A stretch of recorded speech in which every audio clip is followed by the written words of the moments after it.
ಸರ್ಪಕಾಟ ದುನಿಯಾ ವಿಶೇಷ ಕಾರ್ಯಕ್ರಮಕ್ಕೆ ಮತ್ತೊಮ್ಮೆ ಸ್ವಾಗತ. ನಮ್ಮ ಚರ್ಚೆನ ಮುಂದುವರಿಸೋಣ ಪಂಡಿತರ ಜೊತೆಯಲ್ಲಿ. ಪಂಡಿತರ, ಈಗ ನೀವು ಹೇಳೋ ಪ್ರಕಾರ ಸರ್ಪದೋಷ ಅಂತ ಹೇಳ್ತಾ ಇದ್ರಿ, ಸರ್ಪದೋಷಕ್ಕೆ ಪರಿಹಾರದ ಬಗ್ಗೆ ಹೇಳ್ತಾ ಇದ್ರಿ. ಈಗ ಆಶ್ಲೇಷ ಬಲಿ ಅಂತ ಕೊಡ್ತಾರೆ, ಸರ್ಪ ಸಂಸ್ಕಾರ ಅಂತ ಮಾಡ್ತಾರೆ.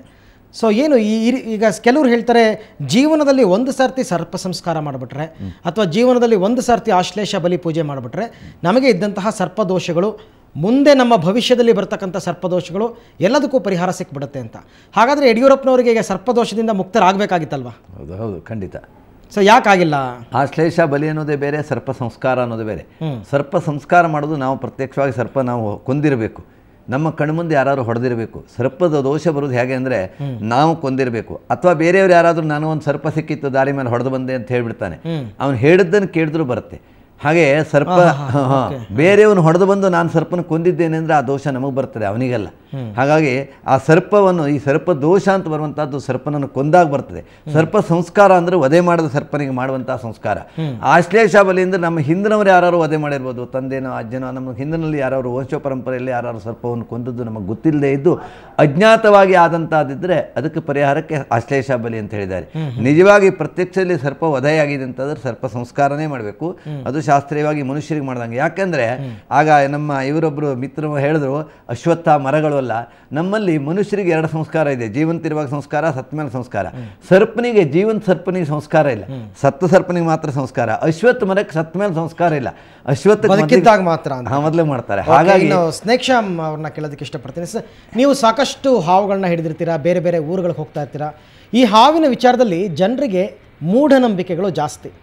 ಸೊ ನಿಮ್ಮ ನೆನಪಿನ ಆಳದಿಂದ ಹೇಳೋದಕ್ಕೆ ಸಾಧ್ಯನಾ ಮೂಢನಂಬಿಕೆಗಳು ಯಾವ ಮಟ್ಟದಲ್ಲಿ ಇರುತ್ತೆ ನೀವು ಹಾವನ್ನು ಹಿಡಿಯೋಕ್ಕೆ ಹೋದಾಗ ಅಂತ? ಸ್ನೇಕ್ ಶ್ಯಾಮ್. ಖಂಡಿತವಾಗ್ಲೂ ನೋಡಿ, ನಮ್ಮಲ್ಲಿ ಮೂಢನಂಬಿಕೆ ಇರಬೇಕು, ಮೂಢನಂಬಿಕೆ ಜಾಸ್ತಿ. ನಾನು ಎಷ್ಟೋ ಮನೆಗೆ ಹಾವು ಹಿಡಿಯೋಕೆ ಹೋದಾಗ ಸುಮಾರು ಜನ ಏನ್ ಮಾಡ್ತಾರೆ ಅಂದ್ರೆ, ಸಾಮೋರೆ ನಮ್ಮ ಮನೆಗೆ ಹಾವು ಇಂಥ ಮೂಲೆಗೆ ಬಂದ್ಬಿಟ್ಟಿದೆ, ಅದಕ್ಕೆ ಪೂಜೆ ಮಾಡಿಸ್ಬೇಕು, ಅದಕ್ಕೆ ಮಾಡಿಸ್ಬೇಕಂತಾರೆ.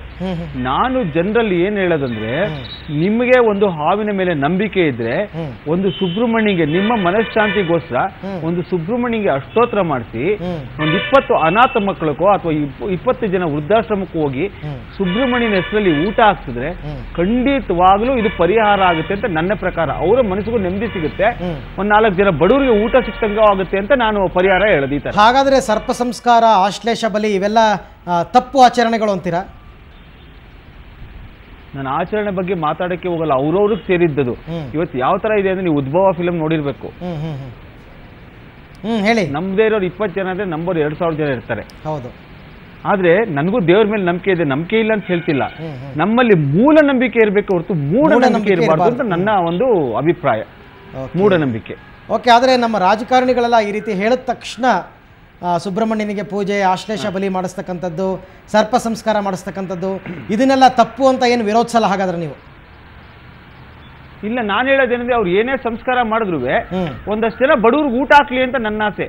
ಒಂದು ಅನಾಥಾಶ್ರಮಕ್ಕೋ ವೃದ್ಧಾಶ್ರಮಕ್ಕೋ ಆ ಸುಬ್ರಹ್ಮಣ್ಯನ ಹೆಸರಲ್ಲಿ ಖಂಡಿತ ಊಟ ಹಾಕ್ರೆ ಒಳ್ಳೇದಾಗೋದಲ್ಲ, ಅವ್ರು ಯಾರು ಗೊತ್ತು? ಹೌದು. ಓಕೆ, ಖಂಡಿತ ಇದೊಂದು ಒಳ್ಳೆ ಕೆಲಸ ಆಗುತ್ತೆ, ಅವ್ರು ಖಂಡಿತ ಮಾಡ್ಕೊಂಬರ್ಲಿ. ಖಂಡಿತ ಒಳ್ಳೆ ಮಾತು ಹೇಳಿದ್ರಿ ಸ್ನೇಕ್ ಶ್ಯಾಮ್.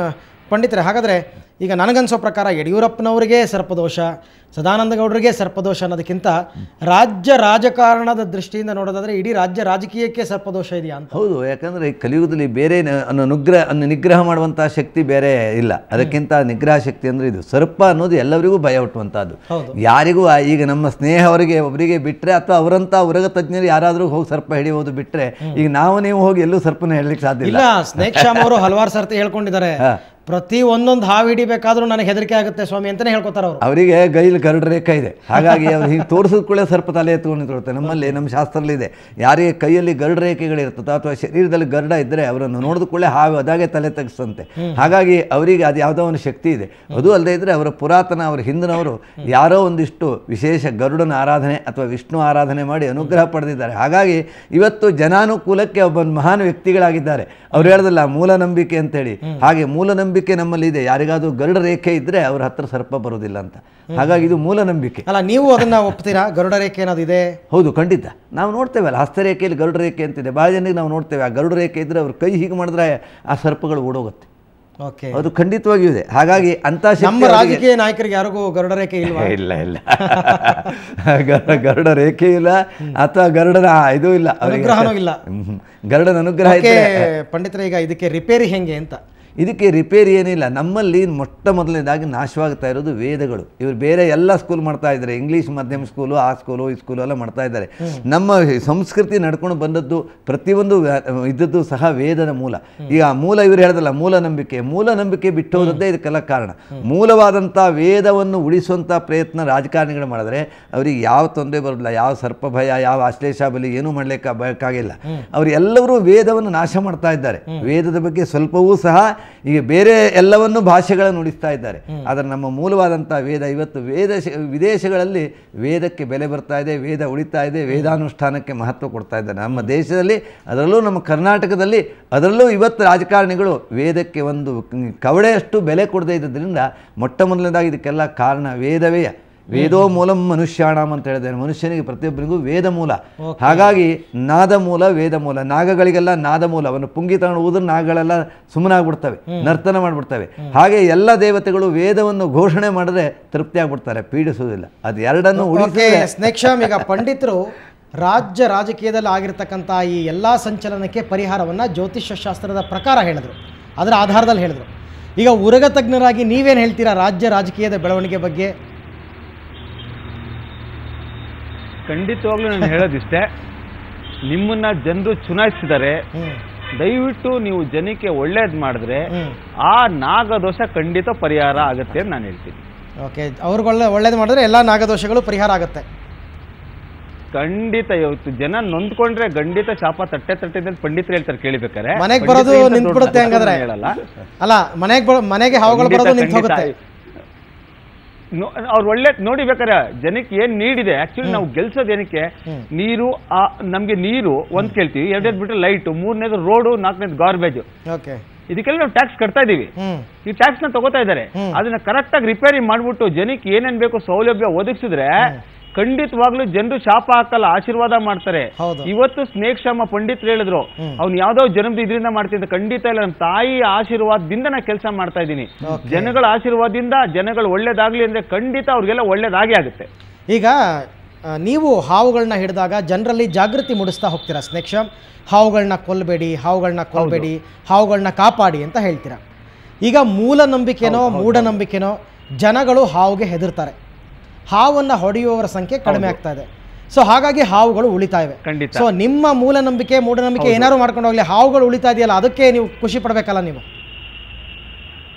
ಖಂಡಿತ. ನಾನು ಹೇಳೋದೇನಂದ್ರೆ, ಇವತ್ತಿನ ದಿನ ಈಗ ನಮ್ಮ ಶಾಸ್ತ್ರದಲ್ಲಿ, ಸಂಪ್ರದಾಯದಲ್ಲಿ ಒಂದು ನಾಗಂಗೆ ಒಂದು ಒಳ್ಳೆ ಸ್ಥಾನ ಕೊಟ್ಟಿದ್ದಾರೆ. ಕೇಳಿ, ಪಂಡಿತರು ಕೇಳಿ ಹೇಳ್ತಾರೆ, ಇಡೀ ಭೂಮಂಡಲವೇ ಹಾವಿನ ಎಡೆ ಮೇಲೆ ನಿಂತಿದೆ ಅಂತ ಹೇಳ್ತಾರೆ. ಖಂಡಿತ, ಅದು ನಾ ಮೊದಲಿಗೆ ಹೇಳಿದ್ದೇನೆ. ಅದು ಭೂಮಿ ಹೌದು. ಅದೇನನ್ನ ಸರ್ಪ, ಅದಕ್ಕೆ ಒಂದು ನಮಗೆ ನೋಡಿ, ಮಕ್ಕಳು ಊಟ ಮಾಡ್ಲಿಲ್ಲ ಅಂದಾಗ ಮಕ್ಕಳಿಗೆ ಒಂದು ಕತೆ ಹೇಳಿ ತಾಯಿ ಊಟ ಮಾಡಿಸ್ತಾಳೆ. ಅಥವಾ ಕುಣಿತಿರುವಾಗ ಗುಮ್ಮ ಬರುತ್ತೆ, ಅಮ್ಮ ಬರುತ್ತೆ, ದೇವ್ರಿಗೆ ನೋವಾಗುತ್ತೆ, ದೇವ್ರ ಮಾಮಿ ಕೋಪ ಬರುತ್ತೆ, ಮಾಮಿ ಶಾಪ ಕೊಡುತ್ತೆ ಅಂತ ಆ ಮಗು ತಪ್ಪು ಮಾಡಕ್ ಹೋಗಲ್ಲ. ಖಂಡಿತವಾಗ್ಲೂ ನಾವು ಅದನ್ನ ಮಾಡಬಾರ್ದು ಅಂತ ಇದ್ರೆ ಖಂಡಿತ ಇದನ್ನ ತಗೊಂಡೋದ್ರೆ ಖಂಡಿತ ಇದು ಕೆಟ್ಟ ಕೆಲಸ ಮಾಡಲ್ಲ ಅಂತ. ಓಕೆ ಸ್ನೇಕ್ಷಾಮ್, ಕೊನೆಯದಾಗಿ ಪಂಡಿತರೆ ಟೈಮ್ ಮುಗಿತಾ ಇದೆ. ಈ ಎಲ್ಲದಕ್ಕೂ ಕೂಡ ಪರಿಹಾರ ಇದೆ, ಸನ್ಮಾರ್ಗದಲ್ಲಿ ನಡಿಬೇಕು. ಹೌದು, ಖಂಡಿತವಾಗಿ. ಈಗ ಇವ್ರು ಹೇಳ್ದಂಗೆ ನಮ್ಮ ವೇದದಲ್ಲಿ ಮೊದಲು ಬರುವುದೇ ಆರಣ್ಯಕ. ನಾನು ಹೇಳ್ತಾ ಇದ್ದೆ, ಆರಣ್ಯಕದಲ್ಲಿ ಬರುವುದೇ ಒಂದು ಬೆಳಕು, ಒಂದು ನೀರು, ಒಂದು ಭೂಮಿ. ಇದ್ರ ಸರಿಯಾಗಿ ಸಂರಕ್ಷಣೆ ಮಾಡಬೇಕು. ಅದು ಮೂರು, ಅದನ್ನು ಋಷಿಗಳು ಹೊಲದಲ್ಲಿ ಕೂತ್ಕೊಂಡಾಗ ಹೇಳಿದಂತ ಮಾತು. ಆಗ ಯಾವುದೇ ಆಸ್ಪತ್ರೆ ಇರಲಿಲ್ಲ, ಔಷಧ. ಖಂಡಿತ ಒಳ್ಳೆ ಮಾತು ಹೇಳಿದ್ರಿ ಪಂಡಿತರು. ಸಾಕಷ್ಟು ವಿಚಾರಗಳು ತಿಳಿಸ್ಕೊಟ್ಟಿದ್ದೀರಾ ಪಂಡಿತರೆ. ಥ್ಯಾಂಕ್ ಯು, ಧನ್ಯವಾದ ತಮಗೆ ಸುವರ್ಣ ನ್ಯೂಸ್ ಪರವಾಗಿ. ನಮಸ್ಕಾರ. ಹಾಗೆ ಸ್ನೇಕ್ಷಾಮ್, ತಮಗೂ ಕೂಡ ಧನ್ಯವಾದ. Thank you very much. Thank you ಅಣ್ಣ, ಥ್ಯಾಂಕ್ ಯು. ಓಕೆ ವೀಕ್ಷಕರೇ, ಆಗಲೇ ಸ್ನೇಕ್ಷಾಮ್ ಅವರು ಹೇಳಿದ ಪ್ರಕಾರ ಅವರವರ ಭಾವಕ್ಕೆ, ಅವರವರ ಭಕುತಿಗೆ ಸರ್ಪ ಸಂಬಂಧ ಅಥವಾ ಸರ್ಪದೋಷ ಅಥವಾ ಕಾಳ ಸರ್ಪದೋಷ ಇದನ್ನು ನಂಬತಕ್ಕಂಥ ಜನಗಳು ಕಡಿಮೆ ಇಲ್ಲ, ನಂಬದೇ ಇರತಕ್ಕಂಥವರು ಕಡಿಮೆ ಇಲ್ಲ. ಆದರೆ ರಾಜಕಾರಣಿಗಳ ವಿಚಾರಕ್ಕೆ, ಪ್ರಸ್ತುತ ರಾಜಕೀಯಕ್ಕೆ ಬರೋದಾದರೆ ಎಲ್ಲರೂ ಕೂಡ ಜನಗಳು ಇವ್ರನ್ನ ಆರಿಸಿ ಕಳಿಸಿದಾಗ ಜನಗಳಿಗೆ ಸ್ಥಿರ ಸರ್ಕಾರವನ್ನು ಕೊಡ್ತಕ್ಕಂಥದ್ದು, ಅಭಿವೃದ್ಧಿಯತ್ತ ಕೆಲಸ ಮಾಡ್ತಕ್ಕಂಥದ್ದು, ಇವುಗಳನ್ನೆಲ್ಲ ಮಾಡ್ತಾ ಹೋದರೆ ಜನರೇ ಆಶೀರ್ವಾದ ಮಾಡ್ತಾರೆ, ಯಾವ ದೋಷಗಳು ಇವರನ್ನು ಕಾಡೋದಿಲ್ಲ. ಆ ನಿಟ್ಟಿನಲ್ಲಿ ನಮ್ಮ ರಾಜಕಾರಣಿಗಳು ಗಮನ ಹರಿಸಲಿ ಅಂತ ನಾವು ಕೂಡ ಆಶಿಸ್ತಾ ಇವತ್ತಿನ ದುನಿಯಾ ಚರ್ಚಾ ಕಾರ್ಯಕ್ರಮವನ್ನು ಮುಗಿಸ್ತಾ ಇದ್ದೀವಿ. ನಮಸ್ಕಾರ.